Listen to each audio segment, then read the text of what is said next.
Welcome to the Dog Trainers Podcast, a podcast created by dog trainers, for dog trainers, or anyone who's ever fallen in love with man's best friend. Episode 17, The Current Puppy Boom.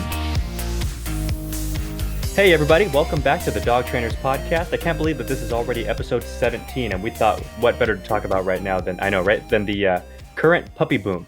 So, before we get into this, my name is Mariano, that's Brent. We want to thank you guys so much for listening. I mean, this podcast has still been growing just at an immense rate. It's like tumbling over itself faster and faster. You can find us on Instagram, me at UNTAMEDDOGCO, that's UNTAMEDDOGCO, all one word. You can find Brent at CANISBEHAVIOR, CANIS behavior. Again, all one word. Now, what we mean by the current puppy boom is with this whole thing, we've already talked a lot about COVID-19, so we're not really going to touch on it too much. But the thing is, during this time, and a lot of the lockdown stuff is still happening, even though it's kind of on its way out in places. I'm in Arizona and Brent's in California, and both places are kind of like phasing things back to normality. But a lot of people got dogs during this time, like a lot of people. And we wanted to talk about why that is. And, more specifically, what are some good tips and tricks that you guys can utilize to help you raise your puppies now and in the future? So with that being said, let's dive right in. How are you, man? I'm good, man. How you been? Pretty good. It's been a week. A lot of things have happened. It's so funny. I found out a couple days ago because, with lockdown and just things being the way that they are, and also this being a very busy training season for most dog trainers, I just found out a few days ago we were in June. It's crazy. It's crazy. I was like, it's June 4th already. I'm not lying to you. I had that exact same thought the day before yesterday. No joke. Isn't that crazy? Isn't that crazy how that happens? Because I got the truck, and so I had to do the insurance on it, and I was like, wow, it's already June? Jeez, okay. Yeah. We are halfway through 2020, guys. This is nuts. But anyways, let's get back on subject. So as Mariano was saying, there's a huge puppy boom, right? Literally, we get calls every single day, at least 3 to 5 calls every single day about brand new puppies, puppy questions. There are some people that were early to get the puppies, but we're starting to see even now 3 months later into COVID-19, we see people getting puppies now for the first time, 8 weeks old, 9 weeks old, 10 weeks old. So there's a huge boom in the growth of puppies. And as dog trainers, one of the big things that we are huge advocates for is preventative dog training, right? Pretty much if we can raise dogs the right way from the get-go, now we can lower the number of the amount of dogs going into shelters in adolescence. Now we can make sure that people adapt and grow very well with their animals in the house. And you know what? There's so many first-time puppy owners that we're seeing, young millennials who are either coupled up or just realize that it's the first time that they actually want to get a dog, as adults. And so we're starting to see a lot of first-time questions. We're starting to see, maybe I had a dog when I was younger, but now I don't. Now I'm getting a dog first time as an adult. Some of these people are off of work. Some of these people are still working just from home. So there's just a whole variety of different things and questions that we're getting. And so in today's podcast, we really just want to cover some of the things that we're seeing that we feel really need to be advised and addressed for the public. Because those of you guys who have a puppy and have opened your homes up to new members of the family, doing it right the first time is going to save you a lot of headaches, a lot of sadness, and a lot of money in the long term. Wouldn't you agree? Yeah, 100%. And a lot of stress from the puppy's perspective. Yeah. So if we can raise our puppies really, really well from the get-go, we'll be able to have a long lasting relationship with our dogs. And as dog trainers, that's literally the only thing we care about, right? We want our dogs and our humans to stay together as long as possible. So let's go ahead and kind of just dive into our first prompt. So as we mentioned, the biggest reason people got puppies is because for the first time in probably their adult lives or in a long time, we start saying we have time to raise a dog, right? We're actually home. We're actually able to be present. We all know in theory that puppies take a lot of work to raise. However, we want to make sure that you guys hone in that work in the right areas because there's a lot of common mistakes that we see coming up. Right. Yeah, 100%. And I think it's funny too, because yes, I mean, everyone or most people had extra time at home. And I know that was a big factor in it because you and I have been talking to people like at dog parks or just clients and Just before we started recording this evening here, we were talking about, I got like 3 or 4 calls just yesterday all about puppies under like 16 weeks. And it just seems like people have time at home. And so they figure, hey, I mean, it just worked out, which is great. But also there was, I know we talked about this in the past a little bit because of COVID and people having to kind of make space from each other and trying to clean up, and like, what's the word? Like be as efficient as possible with stuff. Shelters had to clear out, rescues had to clear out. So they had to find like real quick, either temporary or permanent situations for puppies and older dogs. So a lot of people took on puppies. A lot of them took them on as like temporary fosters. A lot of them just straight up adopted them. And a lot of them started as one and kind of moved to the other as they realized, like, I just love this dog. But yeah, I mean, it's definitely been a funny time. I mean, summer is typically a busy season for dog training in general, at least in North America. I mean, it might be different elsewhere where like the seasons are different, but yeah, it's been a funny one. It didn't quite work out exactly how we thought, but I guess nothing really did. Right. Nothing really did. But we're seeing a lot of good also come from this as well. So we have these new passionate dog owners, and I think the big thing we want to talk about just straight off the bat, let's go ahead and just talk about, as dog trainers, some of the common errors or mistakes that we see people make in puppy raising. So if those of you who are listening or you guys know someone who just got a puppy, please send them this episode of the podcast because I think it's going to be highly educational for people. And it's crazy. It's dog training has a lot of stages to it. And I would say puppy raising is one of the most important stages of dog training, dog raising, whatever you want to call it. So let's go ahead and just jump into some of the things we see people doing wrong. Yeah, definitely. And before we do, I just want to, if you're going to send this episode to someone who just got a puppy, not to shameless plug, but I think that the Deeper Look series, we did like 5 or 6 episodes that we titled Deeper Look into different things. And there's a few in there that I think would be absolutely hugely beneficial for someone who got a puppy. Stuff like the socialization one, the pure positive reinforcement one, the balance training one. There's just so many aspects of that I want to make sure that, it's our job. We started this podcast because we just wanted to give people as much useful information as possible. So just keep that in your head if you're planning on sending this out, which we appreciate, by the way. Consider those as well. They'll help. Right. So what people do wrong. I'm going to start with lack of boundaries. And, it's funny. Brent and I were talking the other day. We really love the amount of support we get from this, and we take this super serious. And we were listening back to our episode about structure and like why that episode does really well I mean, all of them have been doing well, but this one has like really been kind of just outperforming a ton of the others. And we thought it was because the reason why we chose to do structure was because structure is a word that's so like vague. And so people are like, I hear what you're saying, and I hear every dog trainer on YouTube saying that, but like, what does that mean? How do I do structure? And boundaries, I think, is another one of those. And it's one of those where they're like, okay, well, like boundaries, like how? I mean, they're not like kids, or that's what everybody tells me, or whatever the case. So people tend to lack boundaries, and we're going to dive into that more as we get into some proper puppy raising tips and techniques and things like that. But lack of boundaries, I feel like is almost a blanket that can encompass most, if not all, of the other things that people do wrong. And I'll let you touch on some too. I just wanted to throw that out there, and then I'll get off my soapbox here. Yeah. So yeah, lack of boundaries or like just giving the dog too much freedom in general. This is, I think, probably the number one mistake new puppy owners create. Right. A lot of times what I see is there are people, let's say you're a first time dog owner. If you're a first time dog owner, a lot of times we kind of relate to having dogs when we were kids, right? Or you're a first-time dog owner in general, right? You've never owned an animal before or kept them as a pet before. So there's a learning curve there. However, if we did have animals when we were smaller, like when we were children, a lot of times our experience is, my dog, had full reign of the house, or my dog lived in the backyard, or my dog could run around wherever he wanted. And so sometimes this kind of primes our brains and plants a seed into our heads that this is what dogs need. Dogs need freedom. Right. And so many times I'll hear from people that they go, I wouldn't dare get a dog until I have a house with a yard. Right. And they said that when they were 21, and now they're 33 and they still don't have a house with a yard. So they therefore don't have a dog. But the funny thing is during COVID, those same people decided to get a dog. So that's the interesting part. So a lot of times our minds are primed to think that dogs require freedom. Now, I would say dogs totally require exercise. They do require stimulation. They do require room to move, but there's many ways to supplement this. walks and exercises at a park, dog parks, daycares, all that type of stuff. However, a lot of times with very small puppies, and again, we're talking under 16 weeks of age, people just give the dog a lot of freedom.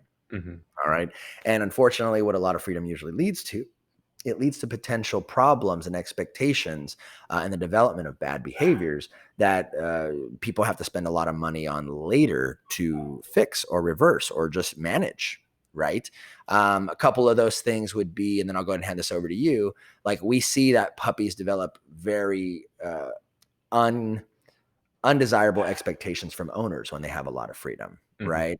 So some expectations would be like, I always want you to be around to play with me. Right. Mm-hmm. So many times I get calls from people that they say, oh my gosh, my puppy is biting me all the time. So that automatically puts a light bulb in my head. And it's like, biting you all the time?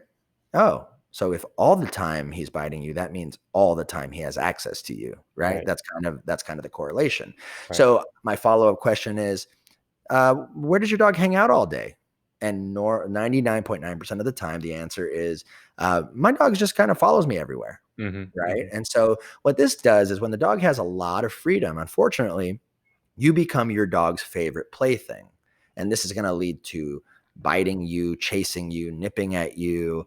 It's going to lead to all of these very, I guess what I would consider to be very childish, annoying behaviors, because you are your dog's favorite thing. Right. Which on an emotional level, there's nothing wrong with that. But on a behavioral level, your dog doesn't learn how to play with anything else or develop any other hobbies or habits.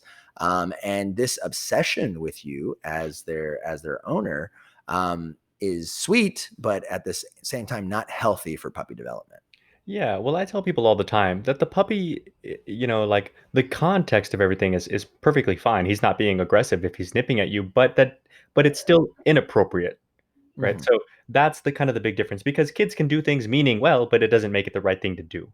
And Mm-hmm. I think that the interesting thing about developing these false expectations, even kind of on like an emotional level from the puppy's perspective, it hinders them a little bit when they think of you as like this object that they have constant access to, because then that kind of hinders other aspects of training that are huge, like socializing. How do you socialize, or how do you, like, let's say, desensitize a puppy to something that they're nervous about, and maybe rightfully so, like the loud ass garbage truck, or or something Mm-hmm. like that, when they're not confident that you're someone who can kind of keep them safe and keep them, like, Mm-hmm. hold them to a very clear understanding of what things should be. You're just kind of that plaything. And two, when a puppy has not constant access, but just doesn't know how to behave with you, they are never given the opportunity to kind of think of themselves as another variable in any equation. They're just kind of like, oh, I see another dog off leash. I would hate this all the time in LA. Like, I'd go, because I used to live in LA too. So like, Mm-hmm. Runyon Canyon was horrible with this. I'd be walking my dogs on leashes. People's dogs would be like 40 yards ahead of them, bolting into my dogs' faces, and my dogs aren't always super friendly. And they're waving at me, oh, it's okay, he's friendly. I'm like, yeah, they're not. And like, Yeah. and dogs, puppies, I mean, what do you expect? They don't know any better, and it's hard to blame the dog, even if they're older. But a puppy especially, it's good to teach them that, like, yeah, it's great to play, it's great to socialize, but always keep in mind there's more to the equation than just, do I want to do this right now? It's like, well, does mom want to play with me back, or am I Mm-hmm. being a nuisance? Mm-hmm. That's a huge thing that I notice in puppies. Yeah. And I mean, honestly, and our job is to kind of just put the dog in the right situation so that habit doesn't get out of hand, right? We Right. want to play with dogs, but here's the thing, is we have to play with dogs when we have complete attention on dogs, right? Too much freedom usually leads to a lot of demanding of attention, right? Where the dog will literally interrupt you anytime that you're not paying much attention to them, in the middle of a work meeting, a Zoom call, a telephone call while you're cooking. So just simply, again, too much freedom opens up a lot of doors. Also, what too much freedom does, it opens up a lot of doors for the dog to develop other bad behaviors, like chewing your shoes or destroying your couch or pooping and peeing in the wrong part of the house, developing an obsession with your underwear, right? Which is, so, I know it sounds gross, but like, so many calls I get, several calls a year of the puppy eating someone's underwear, and they have to take the dog to the vet to take that underwear out of their stomach, right? Things like that. But also what happens is, when you become your dog's number one, which I know in theory we want, right? We want the dog to think of us as number one, but we want him to think of us as number one in a slightly different way that we'll explain later. It also affects how our dogs socialize with the real world, right? So especially right now with COVID, right, where we're not really allowed to socialize or interact with many people. I can't explain to you how many puppy sessions I've done within the last month where I've walked into a house and the puppy, who should just be super excited to see a person, who should normally run up to me, kiss me, take treats from me.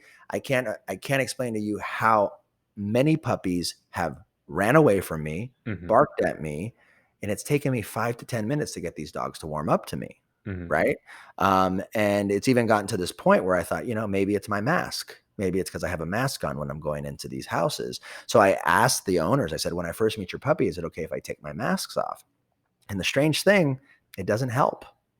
These dogs are not being socialized outside of their homes. They're not being socialized with the real world, right? Because we've kind of been taught the last couple months that we need to stay inside, right? So yeah, that's also a factor. But also, let's say we finally get to this point where, okay, your dog's ready, he's fully vaccinated, you want to take him out. You want to take him out to a dog park, for example. So many times I see dogs who cling to their owners as safety blankets because the codependency and the comfort with that owner is all that they know. Right. So that also becomes a hindrance in the dog socialization a little bit later. Right. What are some other things that you see that go wrong a little bit in puppy raising? The big one for me is just people expect too much too soon. That's like the other side of the coin. It's either people just want to give their puppies every bit of freedom and everything in the world, not understanding that they need a parent. Right. They need freedom, of course. They need exercise and all the things that we've talked about, but they need guidance. That's our job as a dog owner. And I do notice, though, the other side of that is some people are like, I just got this, 4-month-old puppy for my daughter, and like he pees in the house. I tell him get off the couch, he doesn't listen. Blah blah blah blah. He got out of the house the other day, ran away from me, and I'm like, have you taught him potty training or what no means or a recall? And they're like, no.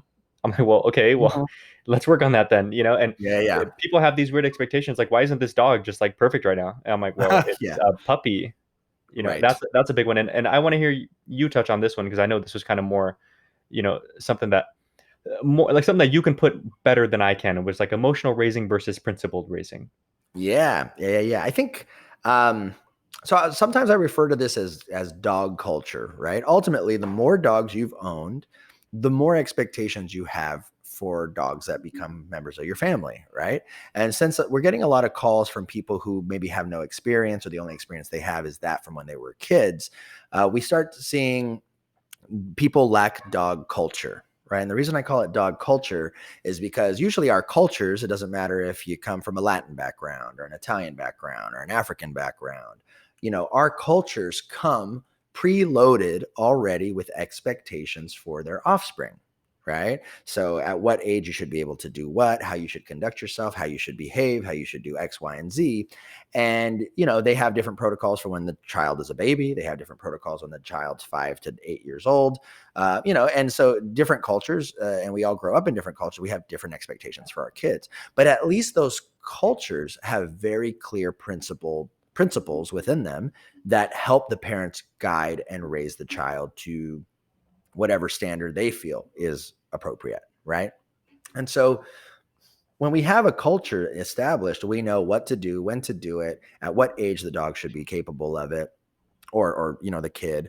And so this kind of helps serve as guidelines for raising a puppy. But unfortunately, what we start seeing is we start seeing more of an emotional side to raising a dog, right? How the dog is feeling, in essence, dictates to the owner what they should be doing with the dog. So I've met owners, they're trying so hard to be good dog owners that, the dog is constantly energetic. So, the person who actually never took up running now takes up running just to try and tire their dog out, because that's what quote unquote good dog owners do.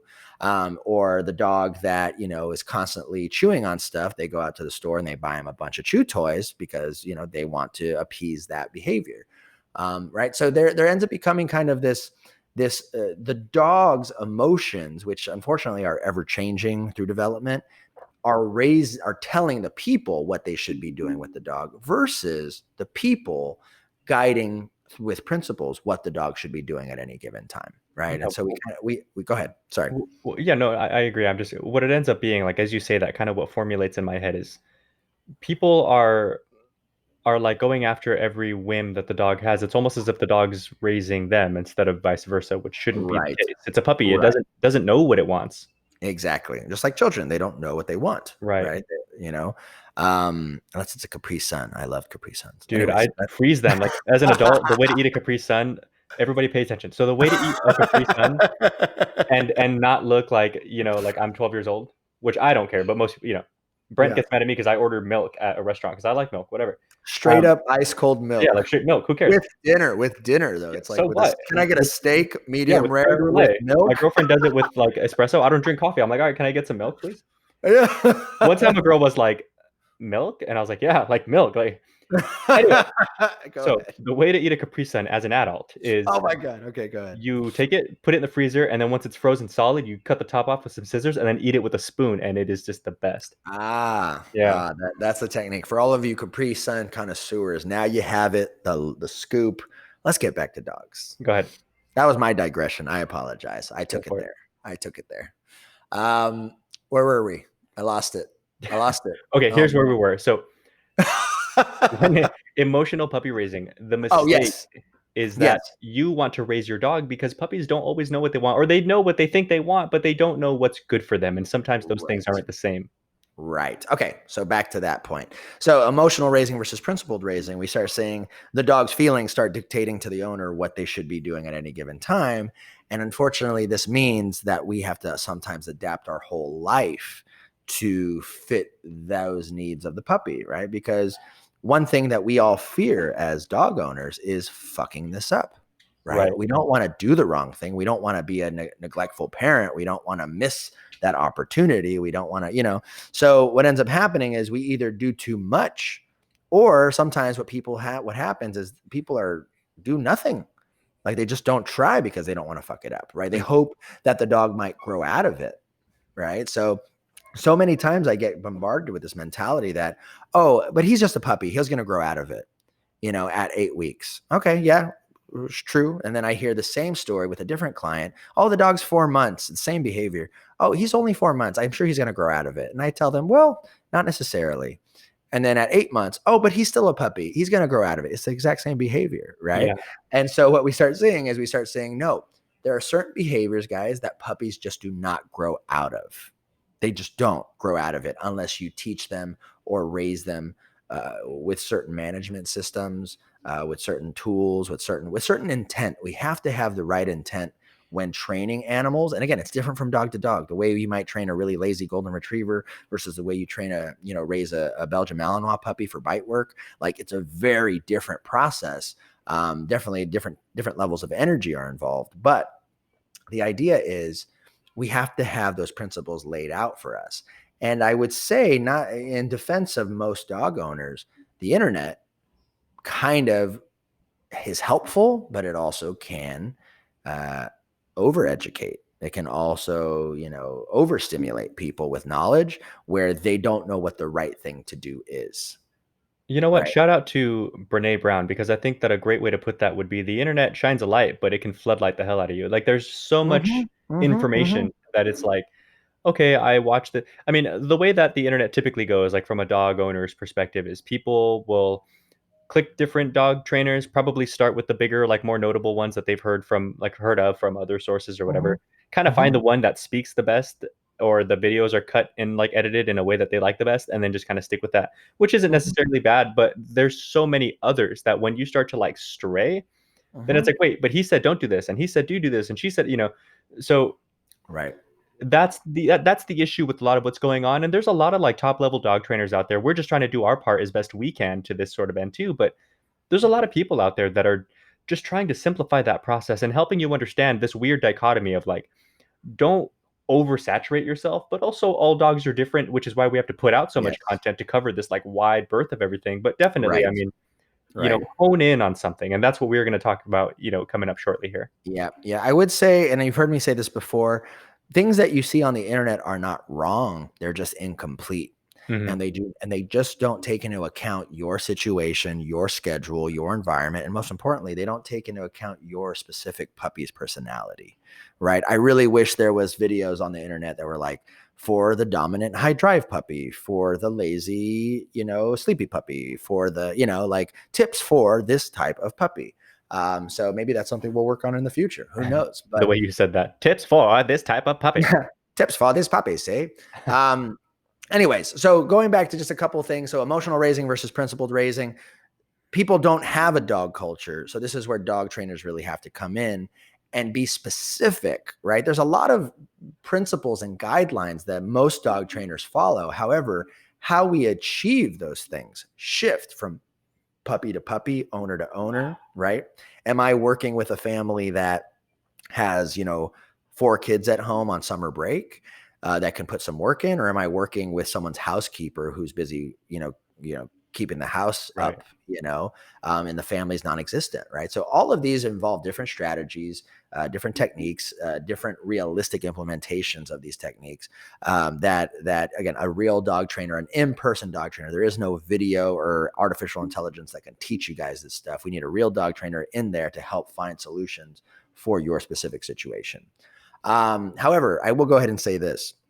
Anything you guys are trying, if you guys have tried it for more than a week and you're not seeing results, change your technique, change your approach, right? Or seek out help, because for some reason, either you're executing it wrong or the technique itself is not intended for the type of dog that you have or the type of puppy that you have, right? And we'll get more into that when we start talking about tips and stuff like that.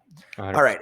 Anything else we want to talk about, or what people do wrong, or that's pretty much what we covered? So they give too much freedom, or they expect too much, or they raise emotionally versus principled through principles, right? Yeah. So the end result of all this, guys, if we do these things wrong, we run a higher risk of our dogs having separation anxiety.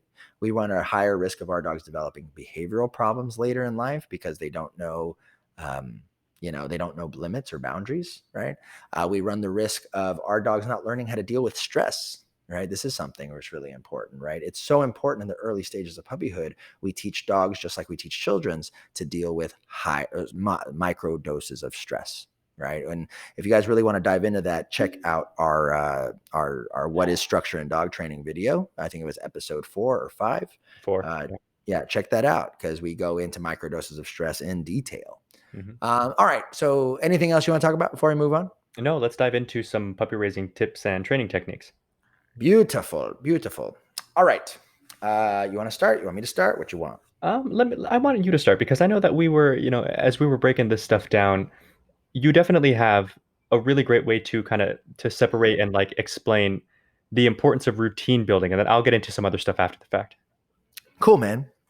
All right. So we have a couple different checkpoints that we want to develop with puppies. And we're talking about the first 1 to 2 weeks of owning the puppy. So this is how I like to teach people. You have 1 week to develop 5 things. The first thing, make sure you start developing a potty training or a eating schedule. All right. We want to make sure our dogs eat meals at specific times so that we can do a bunch of different types of training, right? We can teach the dogs, oh, you eat your meals in your crate, or you eat your meals in your X pen, or you eat your meals at this time. So we can start developing an expectation, which helps develop a little bit of motivation for learning, right? So making sure our dogs are on strict meal schedules. So usually puppies under 4 months, they tend to get 3 meals a day. Now the trick is we need to make sure that these meals are proportionate to the dog's size, right? So many times, and again, this is a breeding technique versus a training technique, right? The very, very famous dean of dog training, Ian Dunbar, he is notorious for saying this. Make sure you get your veterinary information from your vet. Make sure you get your breeding information from your breeder, and make sure you get your dog training information from a dog trainer. Unfortunately, a lot of people are getting training information from their breeder. They're getting veterinary information from their dog trainer, and they're getting dog training advice from the store clerk at the pet store, right? So make sure that you guys are getting information from the people who are in the proper lanes, because we're specialists in our fields for one particular reason, because we're going to help you for the specific phase of life that you're in.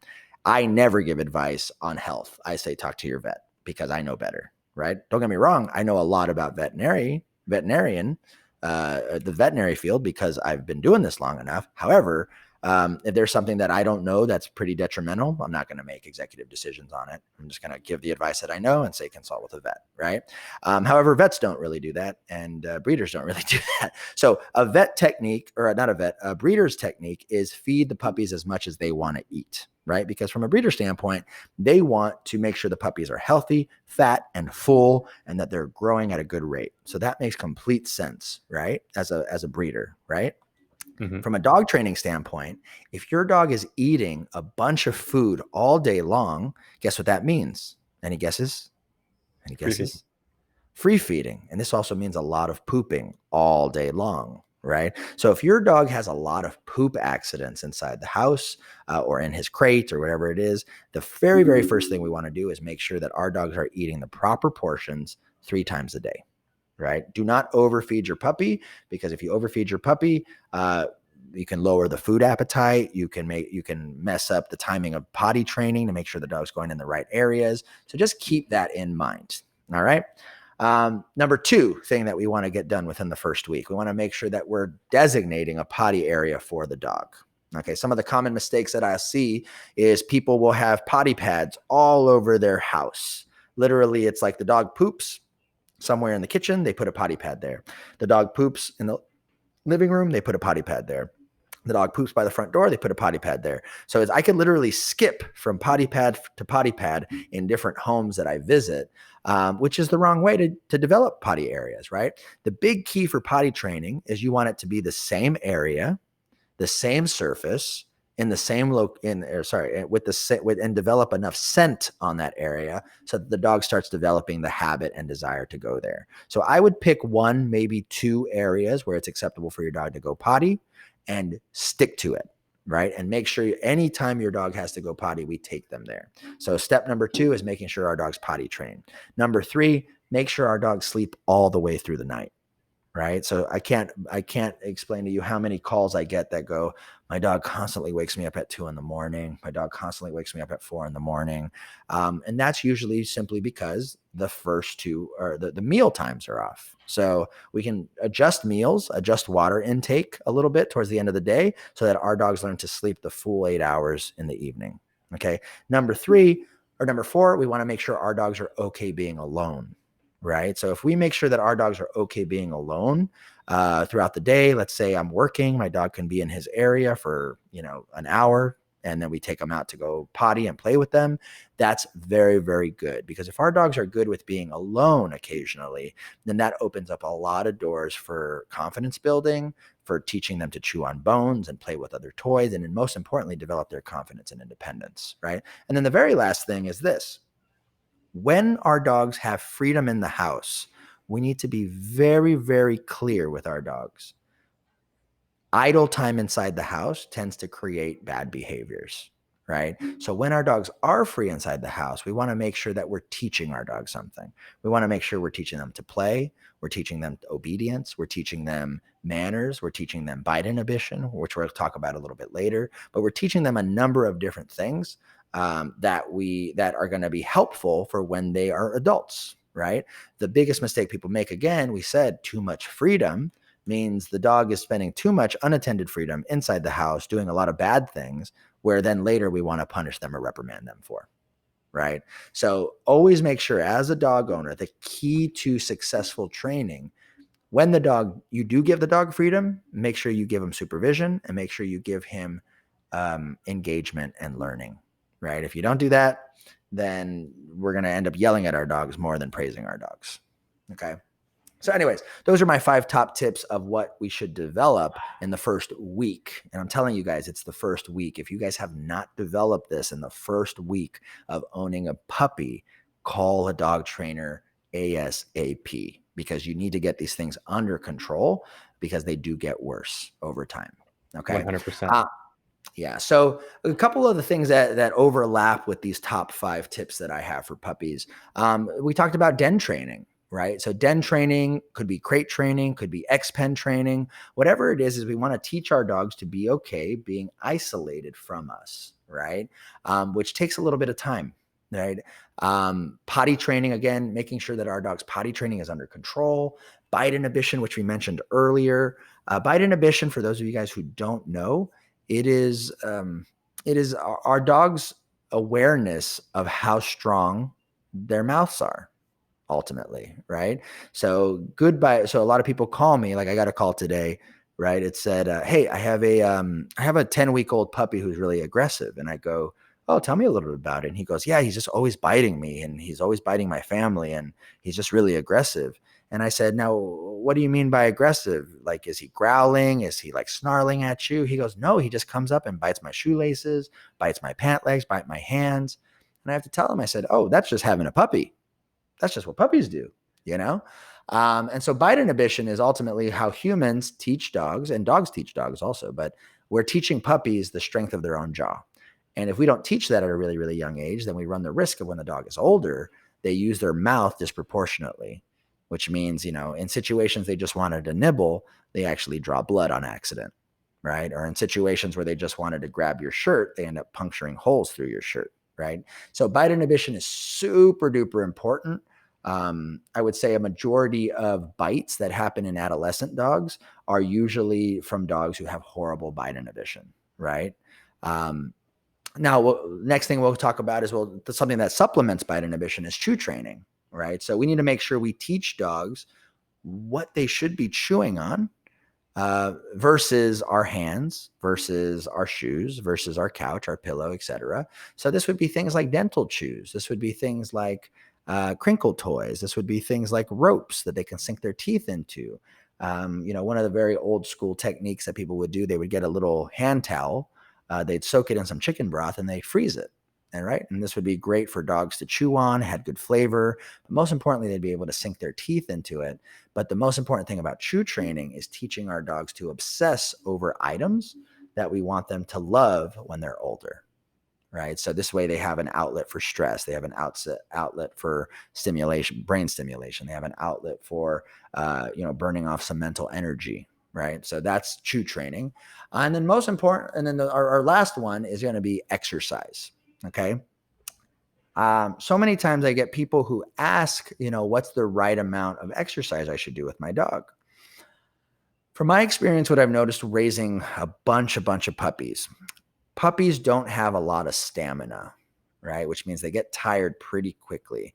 I would say the average puppy has about 30 minutes to 40 minutes of active learning and engagement, right? Doesn't mean that they fall asleep right at 40 minutes. It just means you'll start seeing that our dogs don't need 1 to 2 hours of exercise at any given time. They just need 30 to 40 minutes of active engagement, right? And so some mistakes that I see is people want to take their puppies for walks. Walks are exercise for fully vaccinated and confident dogs, right? So save that for a little bit later in the dog's puppyhood, okay? But the best types of exercise would be actually like playing, toys, throwing the ball, squeakies. Training is a good form of exercise as well. It's a mental and a physical situation. But the idea is we want to master exercise with our dogs. Now, exercise is going to differ a little bit from dog to dog. Some dogs are more prone to learning certain skills over others, but the idea is we want exercise to be part of our routine, right? So there's one thing I'll finish this section off with, which is what I call a puppy cycle, okay? A puppy cycle is your dog waking up, going potty, your dog is fed something, be it a meal or be it training, right? After the dog eats something, then the dog's probably going to have to go potty again. After the dog goes potty that second time, then we give the dog freedom. Then we give the dog playtime. We give the dog the opportunity to exercise. Now, after those 30 to 40 minutes of exercise, our puppies will take a nap. Naturally, if we calm them down or if we confine them, our dogs will take a nap, right? So this is one puppy cycle. Now, always what I want to motivate my people to do is to figure out to repeat this puppy cycle as many times as necessary for their puppies as they throughout the day, right? So I would say on average, there's 5 to 6 puppy cycles per day that happen before we go back to bed, right? So anyways, so that's my idea of routine building: den training, potty training, bite inhibition, chew training, exercises, and all of this fall into a puppy cycle. If we do multiple puppy cycles per day, now we have our daily routine for our dogs. Yeah, definitely. And that kind of thing plays perfectly into relationship to learning stuff, which I think is, I'm going to kind of explain what it is first and then get into some points about it, because it's one of those things that we talked about this to an extent in our socialization deeper look episode. And it was a lot of people with puppies, if they have certain expectations to them, to one side or the other, they're either too lenient or expect too much out of them straight off the bat. In either one of those instances, they don't understand why it's important to not necessarily stick super firm to one particular like point of what they want versus just keeping the dog at such a young age, their overall attitude and ideas toward training and being attentive and listening to you as an owner, high. And here's a clearer example of what I mean.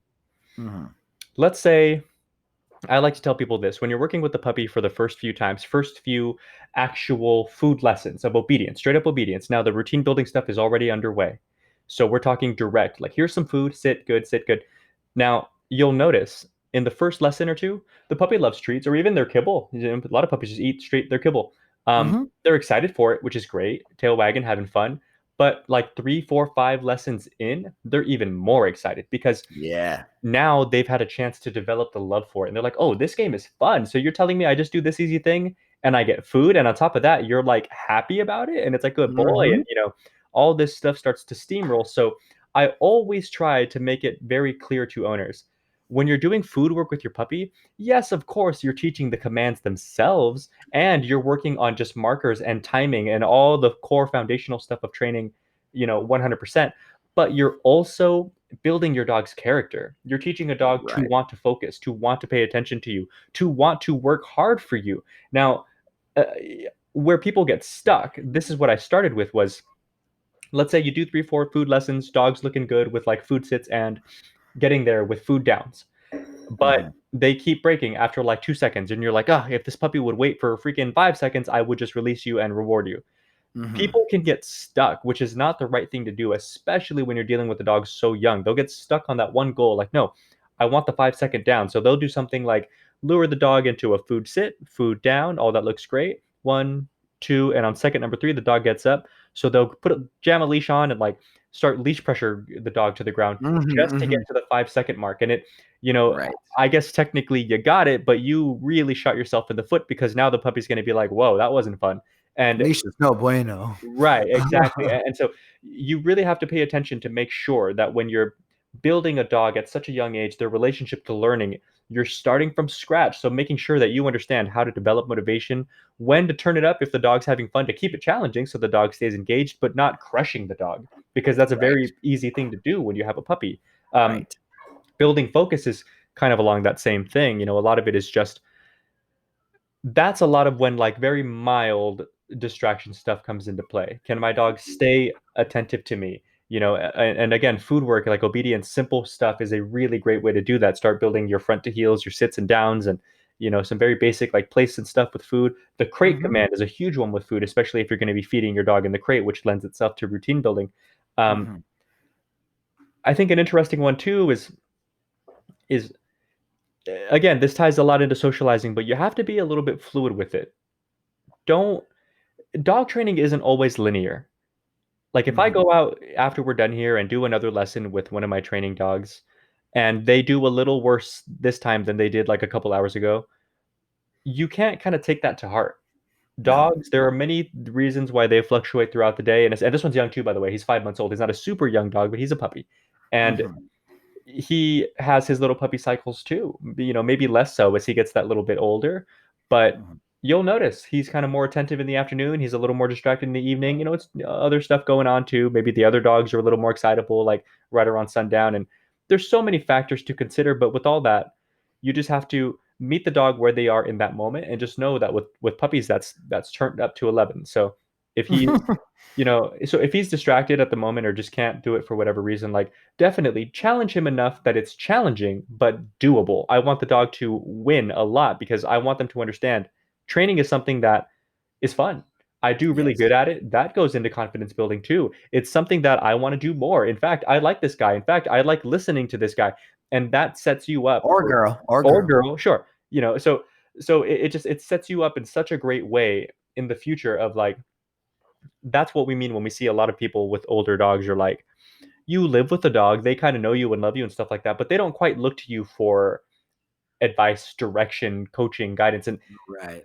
teaching a dog to learn from you, teaching the dog to have that relationship with you of like, hey, listen, I love you, I'm dad or mom, but I'm also the person you come to when you're stuck. Right. That changes so much when it comes to puppy raising, and that's one thing that I really want to make sure that people listen to this and take that from this. Right. No, I can't agree more. I think relationship to learning stuff is literally the foundation of your relationship with your dog. Right. Right. So many people, they waste the first 4 to 6 months of their puppy's childhood and they don't develop that rapport.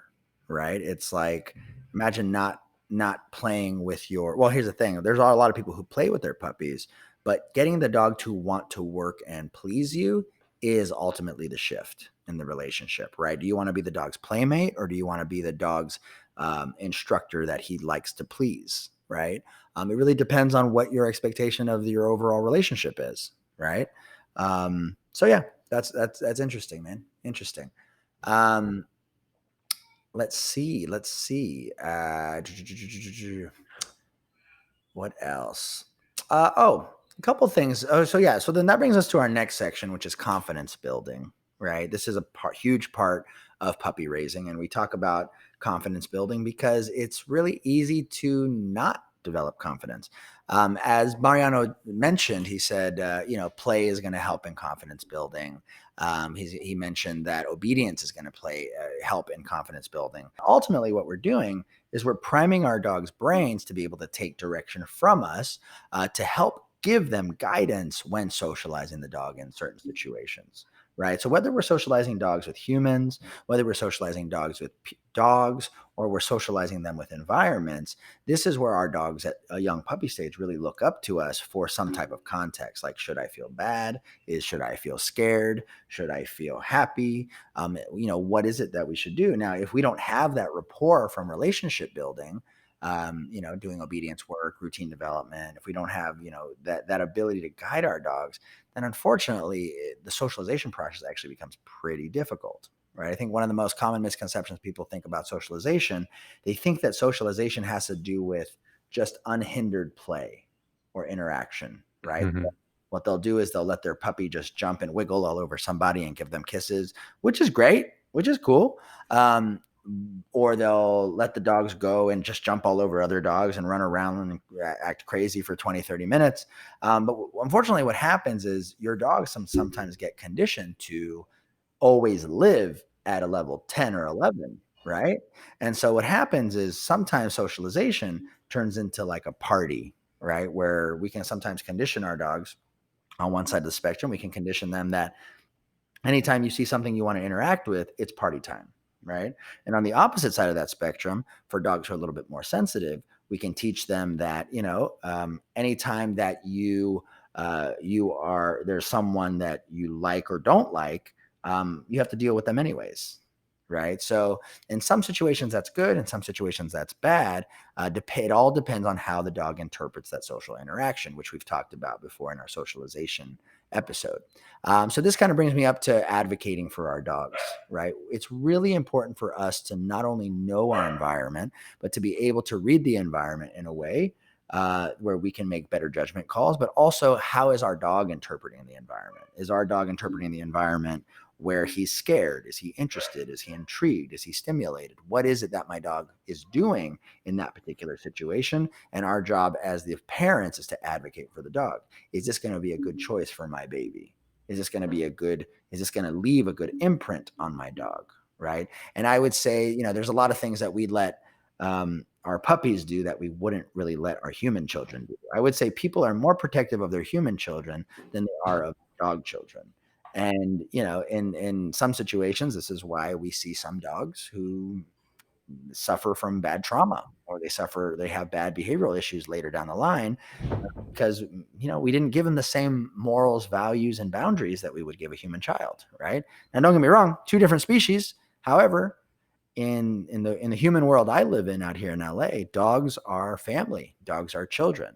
And unfortunately, it's, the interpretations of the picking and choosing of the rules is a little off, I would say. Yeah, and when we talk about advocating for the dog, there's the other side of that too, which is when you consider how a dog feels about another person, a dog, or an environment, your reaction to these things, or your reaction to the dog's reaction to these things, matters too. Your dog is always watching. Dogs are master observers. So, Mm-hmm. an example of what I mean is I would walk a dog. I did a lesson with someone who had a really nervous, fearful dog. We were walking around a park. Um, Somebody's off leash dogs, again, come right up to us. Owner's like, "Oh, it's okay, they're friendly," and I'm like, "Oh shit," and I can see the owner is getting real nervous, like, "Oh no, this is where he like freaks out and blah blah blah." So I'm like, "Okay, fine." So I put him in sit. This dog is trained. I was like, "No, Mm-hmm. you sit, you don't move," and I shooed the other dogs away. Uh-huh. I didn't let him move, but I took care of it. That Right. was me advocating for the dog. I know you're stressed out. I know Mm-hmm. that you don't feel good because these other dogs are in the way. And so he felt a certain way about the dogs, but me shooing them away, him being aware of this, Mm-hmm. can really alter the way the dog sees you, and therefore the dog sees the environment when they are with you. I tell people all the time that what a dog knows and how a dog feels are so hugely impacted by who they're with. Right. If a dog is trustworthy of you, you can get a lot out of them from a handler's perspective and still get them to kind of believe you that you can keep them safe. And Right. just to touch on a final point of what you talked about in the very beginning, which was why giving direction correlates with confidence building. Mm-hmm. It's because teaching a dog to not only accept guidance but to seek out guidance directly is confidence building, because it's when a dog is stuck and they don't know what to do that they shrink, right? Yeah. Or they crack.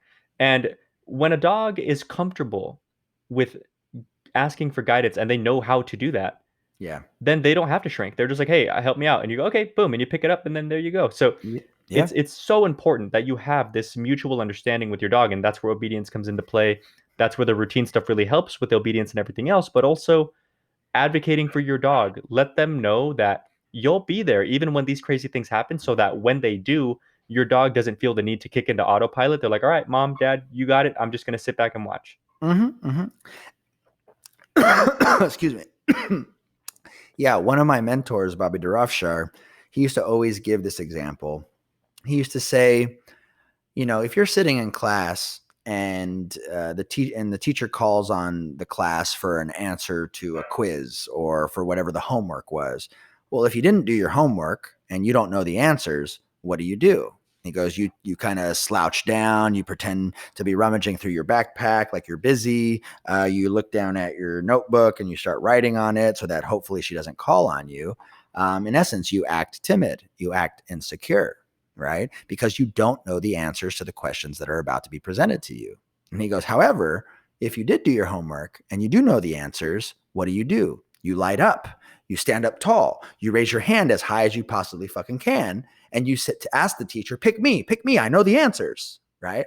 And ultimately, this is the metaphor for when dogs are educated and when dogs are trained and when we do have that rapport, our dogs will light up with confidence versus, slouch and shrivel down in insecurity, right? So the key to making sure that the dogs know the right answers to situation, even if they don't know the right answers, at least make sure that we have the rapport where they can come and ask us for those answers. That's probably the most important part of confidence building and puppy raising, right? 100%. Because Yeah. dogs don't know the answers. It's our job to teach them. 100%. Yep, I completely agree. So just to kind of recap what we've gone over today, we've gone over routine building, which is den training, potty training, bite inhibition, chew training, and exercise.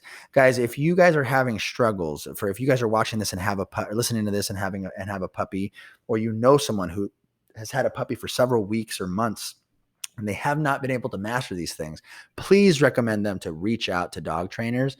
Anyone who has listened to our podcast reach out to me or Mariano, depending on where you guys are. Go ahead and write us on Instagram. Our Instagrams are, mine is at CANISBEHAVIOR. His is at UNTAMEDDOGCO, Untamed.dogco.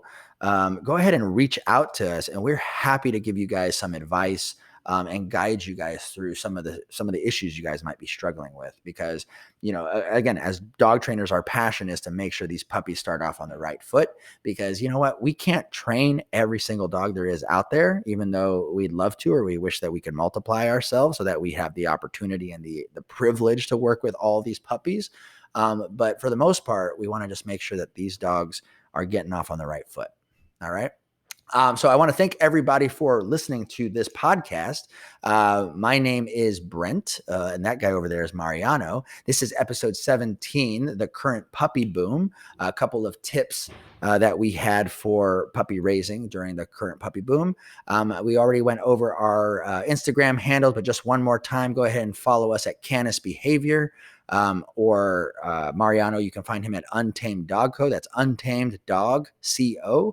You can also find us on all major podcast platforms and right here on YouTube. Please go ahead and like us on YouTube and go ahead and leave a comment down below. Please subscribe to our podcast as well, so you guys can be updated to when we have a new episode coming up. And again, we want to thank you guys so much for this exponential growth in our podcast. Those of you who are sharing this podcast with your family and friends, we really, really appreciate you guys. Our whole goal is to get as much knowledge out there to as many people as we possibly can. So on behalf of myself and Mariano, we'll see you guys in episode 18. You guys have a great rest of your week. We'll see you then. Bye-bye. Take care. Thank you for listening to the Dog Trainers Podcast, a podcast created by dog trainers for dog trainers, or anyone who's ever fallen in love with man's best friend. We'll see you next time.